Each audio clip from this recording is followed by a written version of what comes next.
शेतकऱ्यांच्या कष्टकऱ्यांच्या विविध प्रश्नांना घेऊन बच्चू कडू नागपूरमध्ये आंदोलन करणार आहेत। 28 ऑक्टोबरला हे आंदोलन होणार आहे। या आंदोलनाचं स्वरूप नेमकं काय आहे हे आपण जाणून घेणार आहोत। माझ्यासोबत स्वतः बच्चू कडू आहेत। भाऊ, काय सांगाल? खरं तर ह्या प्रश्नासाठी बरेच दिवस तुम्ही भांडताय, वेगवेगळे आंदोलनं करताय। 28 तारखेला होणाऱ्या मोर्चाचं स्वरूप नेमकं काय आहे?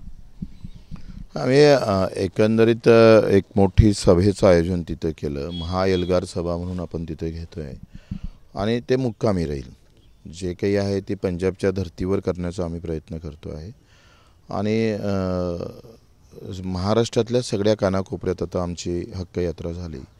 पहिला टप्पा संपला, आता दुसऱ्या टप्प्यात आम्ही सुरुवात करतो आहे। तर एकंदरीत मी जेव्हा गोंदियापासून तर रत्नागिरीच्या काल टोकापर्यंत गेलो, म्हणजे जंगलातून सुरू झालेली यात्रा समुद्राच्या पाण्यापर्यंत नेण्याचा प्रयत्न केला। आणि त्यामध्ये एकही उत्पादक शेतकरी, म्हणजे तो धान उत्पादक असू दे, ऊस उत्पादक किंवा कापूस, तूर, मूग, संत्रा आणि आंबा असेल, केळी असेल, ह्या सगळ्यांची तेच आहे की उत्पादन खर्च पण निघत नाही। मुळात स्वामीनाथननं जे म्हटलं होते का उत्पादन जेवढं महत्त्वाचं आहे तेवढं उत्पन्न महत्त्वाचं आहे। खिशात पैसे किती येतं, ते पैसे येतच नसेल तर मग उत्पादन करून फायदा काय? आणि नेमकं तिथंच खरं तर हे सगळं शास्त्र चुकलं आहे आणि आता उत्पन्नच भेटत नाही, म्हणून ही लढाई त्याची आहे। आता या सगळ्या याच्यामध्ये आम्ही कर्जमाफीची लढाई लढतो आहे किंवा हमीभावाच्या संदर्भात आपण बोलतो आहे किंवा दिव्यांगाचे असेल, मेंढपाळांचे, मच्छीमार, या सगळ्या याच्यामध्ये यांचं अस्तित्वाची लढाई आहे। मुळात कर्जमाफी, हमीभाव तर हा आहेच, पण मी शेतकरी म्हणून जिवंत आहे का? मी मजूर म्हणून माझं काही अस्तित्व आहे का? ही खरं तर महत्त्वाचं एकंदरीत लक्षात आलं का आता शेतकरी दिसतच नाही हो, मजूरही दिसत नाही, कारण त्याचं लढणं थांबलं, त्याचं चालणं थांबलं आहे, त्याचं बोलणं थांबलेलं आहे। तो सगळ्या पक्षामध्ये व्यवस्थित त्याचं मला वाटते लढून थकलाय की त्याला बांधलं गेलंय एकूणच जातीच्या षडयंत्र आहे व्यवस्थित, त्याला लढून थकला आणि तो लढलाच नाही। पहिली गोष्ट कसं आहे, तो त्याला व्यवस्थित त्याला थोडं असं त्याला बाजूनं केलेलं दिसतं। त्याला बरोबर काय केलं आहे का, जे जातीतले भांडणं आहे ना, हे सगळे शेतकरी आहे। ओबीसी मराठा म्हणजे दोघंही जण हे शेतकरीच आहे। आदिवासीमधलं जे झगडा आहे तो पण दोघंही शेतकरीच आहे। तर हे सगळे शेतकरीच जातीच्या नावानं भांडायला लावले, म्हणजे त्यांना शेती या विषयापासून दूर नेऊन जातीचा हा विषय हाती घेतल्यानंतर तुझं काय कापूस असेल, ऊस असेल, ते काही डोक्यात घेऊ नको। आरक्षण महत्त्वाचं आहे, बरं, तुला त्या भावासाठी लढायचं नाही आहे। एका बाजूला तुम्ही ही सगळी लढाई लढण्यासाठी यात्रा करताय, हे सगळं सुरू आहे, दुसऱ्या बाजूला अतिवृष्टीमुळे नुकसान झाले। हे सगळं होत असताना सरकार गांभीर्याने या सगळ्याकडे बघते असं वाटते का? कारण अजूनही मंत्र्यांची कर्जमाफीच्या अनुषंगानं असू देत वेगवेगळी वक्तव्य किंवा चुकीची वक्तव्य सुरूच आहेत। कसं बघताय? अतिवृष्टीतलं झालेलं नुकसान अतिशय म्हणजे मला असं वाटतं की भयानकच आहे, पण ते पाऊस आला, त्यानं नुकसान केलं, तो काही ना काही अधिक देणारच आपल्याला। म्हणजे पाऊस आल्यानंतर एका इकडे नुकसान जरी दिसत असेल तर दुसऱ्या इकडे जमेची बाजू तरी कुठं ना कुठं तयार होत असतं। तिथं तर सरकार अजूनही आम्ही पाहतोय पाहिजे त्या पद्धतीनं समोर आलंच नाही आणि जे आकडे दिले ते फसवी आकडे आहे, फसवणुकीचे आहे, फडणवीसचे नाही। ते कोणता देवाभाऊ खरा आहे याचं संशोधन करण्याची वेळ आलेली आहे। खरं तर दुसरी अशी गोष्ट आहे का, अतिवृष्टीमुळे जेवढं नुकसान झालं नाही त्याच्यापेक्षा जास्त नुकसान आहे कमी भावाचं, म्हणजे उत्पादन होऊन सुद्धा भाव भेटत नाही। आज सोयाबीन खरेदी केंद्र सुरू केले नाही, 3000 विकावं लागतं आहे। तुमचे कापसाचे तेच हाल आहे, 6000 कापूस विकावं लागतं आहे, म्हणजे 8000च्या हमी भाव आहे। 15% 8000 तरी भेटले पाहिजे, तसं तर 11000 भेटले पाहिजे, पण त्याच्यातही काटछाट करून केंद्रानं जाहीर केलेले भाव 8000 आहे आणि ते 6000 विकावं लागत असेल तर लागलेला खर्च सोडा, विकण्यासाठी जे करतोय त्याचाही खर्च निघत नाही। अशी एकंदरीत तुम्ही ऊसाबाबतीत बोललो तर 4,000च्या भावाची शिफारस केली, 4,020 रुपये भावाची, आणि प्रत्यक्षात केंद्रानं जाहीर केली FRP ती 5,550 रुपये। किती कारखाने देतात? बोटावर मोजा जोगते, सगळे 3,000च्या आत आहे। हे जे मरण आहे ना, हे दिसत नाही, ह्याचा आक्रोश होत नाही, याच्यासाठी लढणारं कोणी नाही आहे।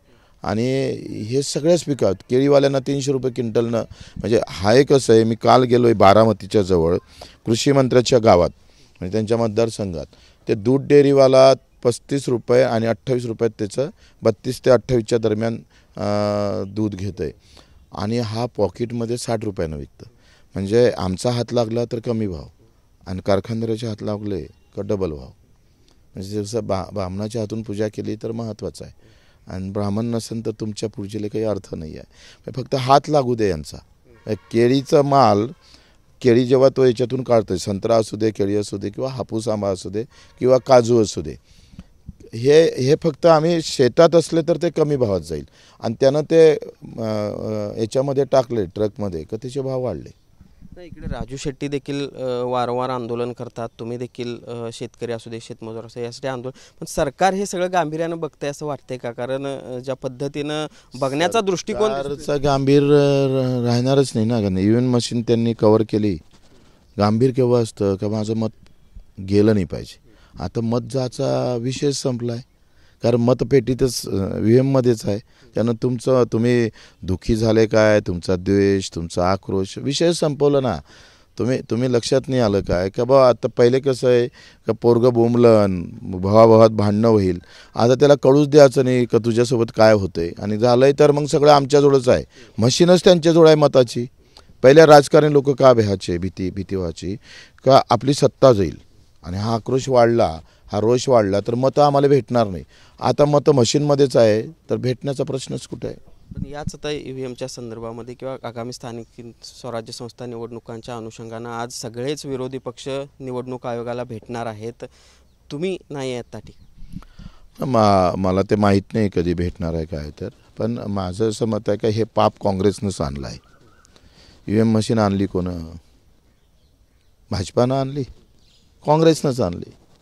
आणि तेव्हा तुमचं चांग भलं होतं, आता यांचं चांग भलं आहे. सारखंच आहे ना.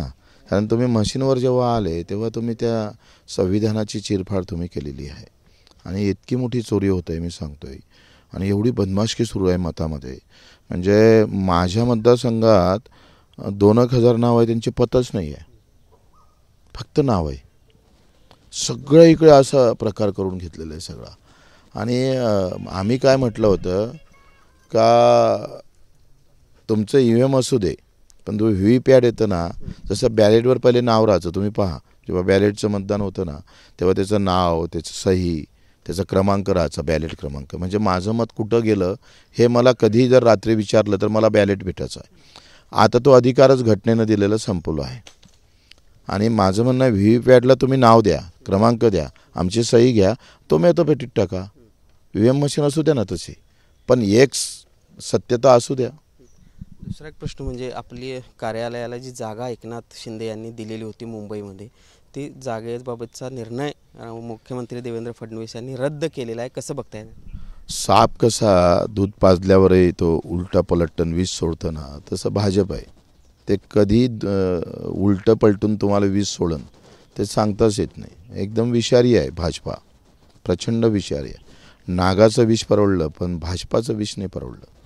म्हणजे गरज होती तेव्हा लगेच त्यांनी कार्यालय हे कर ते कर तसं, आणि संपल्याबरोबर लगेच पॉयझन सोडणं सुरू. काही काळातल्या मित्रपक्षांना जो अनुभव आला तो तुम्हालाही आला? हां, सगळ्यांना. त्यांना मित्रच कुठे आहे हो, त्यांचं खुर्ची हे मित्र आहे, बाकीचे सगळे दुश्मन आहे. आता तुम्हाला माहीतच आहे ना, अजितदादा एकनाथ शिंदेला कधी काढून फेकन, कारण यांची गरज केंद्रातही नाही राज्यातही नाही. आता गरज कुठं आहे केंद्रात? कोणाची गरज आहे? पवार साहेबांची, उद्धव साहेबांची.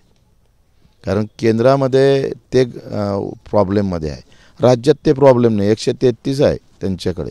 केंद्रात अशी समीकरणं होतील असं वाटतं? भाजप आहे, ते काही करू शकतं. काय आहे ते आता आम्ही भारतीय असं म्हणायचं नाही, आम्ही भारतीय जनता पार्टीचे सैनिक आहो असंच म्हणावं लागेल प्रत्येकाला. मी भारतीय आहो हे संपलं आता. काही एक दिवसानं पहा माझा शब्द खरा ठरेल का नाही. आम्ही जर असेच राहिलो ना शेपूट घालून, तर ही वेळ आम्हाला येणारच आहे का मी भारतीय असं म्हणण्यापेक्षा मी भारतीय जनता पार्टीचा सदस्य आहो, आणि तिथून संविधान सुरू करायला लागेल. पहिला पण हे होते बच्चू कडू. खरं तर 28 तारखेला नागपूरमध्ये हा सगळा मोर्चा होणार आहे, आणि या मोर्चाच्या तयारीच्या अनुषंगानं बच्चू कडू आज कोल्हापूरमध्ये आहेत, आणि जास्तीत जास्त संख्येनं शेतकऱ्यांनी देखील या सगळ्या मोर्चामध्ये सहभागी व्हावं असं आवाहन देखील या निमित्ताने त्यांनी केलेलं आहे. जर्नलिस्ट सुनील काटकरचं, भूषण पाटील, TV9 मराठी, कोल्हापूर.